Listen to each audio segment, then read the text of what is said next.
ಗ್ರಾಮದ ನಮ್ಮ ನಿಶ್ಚಿತ ಎಂಬ ಒಂದು ಅವರ ಕುಟುಂಬಕ್ಕೆ ಕುಮಾರಣ್ಣವರು ಮಂಡ್ಯ ಅಂಬೇಡ್ಕರ್ ಭವನದಲ್ಲಿ ಜನತಾ ದರ್ಶನ ನಡೆಸಿದಾಗ ಇವರು ಹೋಗಿ ಕುಮಾರಣ್ಣವ್ರನ್ನ ಭೇಟಿ ಮಾಡಿ ಅವ್ರ ಜನತಾ ದರ್ಶನದಲ್ಲಿ ನಮಗೆ ಸಹಾಯ ಮಾಡಬೇಕು ಅಂತ ಹೇಳಿದಾಗ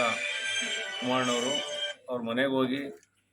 ಈ ಒಂದು ಹಣವನ್ನು ಕೊಟ್ಟು ಅವ್ರಿಗೆ ಧೈರ್ಯವನ್ನು ಹೇಳಿ ಮುಂದಿನ ದಿನಗಳಲ್ಲಿ ನಾವು ಇದ್ದೀವಿ ಅಂತ ಹೇಳಿ ಕುಮಾರಣ್ಣವ್ರು ಹೇಳಿ ಬನ್ನಿ ಅಂತೇಳಿ ನಮ್ಮ ಮತ್ತು ರಮೇಶ್ ಅಣ್ಣವರ ಮತ್ತು ರವೀಂದ್ರ ಶ್ರೀಕಂಠವ್ರನ್ನ ಹೋಗಿದ್ದು ಅವ್ರಿಗೆ ಧೈರ್ಯ ಹೇಳಿ ಮುಂದೆ ಹುಷಾರಾಗಲಿ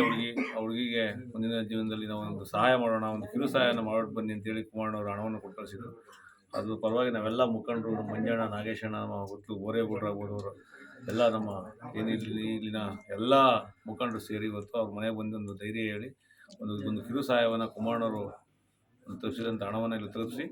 ಅವ್ರಿಗೊಂದು ಧೈರ್ಯ ಹೇಳಿ ಅಂತ ಕೆಲಸವನ್ನು ಮಾಡಲಿಕ್ಕೆ ಬಂದಿದ್ದೀವಿ. ದೇವರು ಆ ಹುಡುಗಿಗೆ ಒಳ್ಳೆ ಆರೋಗ್ಯದಲ್ಲಿ ಚೇತರಿಕೆ ಕೊಡಲಿ, ಮುಂದಿನ ದಿವಸಗಳಲ್ಲಿ ಒಳ್ಳೆ ಕಂಪ್ನಿನಲ್ಲಿ ಕೆಲಸ ಗಿಡಿಸುವಂಥ ಕೆಲಸವನ್ನು ಇರಿಸಿ ಅವರ ಕುಟುಂಬವನ್ನು ಸಾಕುವಂಥ ಶಕ್ತಿಯನ್ನು ಕೊಡಲಿ ಅಂತ ದೇವರಲ್ಲಿ ನಾನು ಪ್ರಾರ್ಥನೆ ಮಾಡ್ತೀನಿ. Thank you.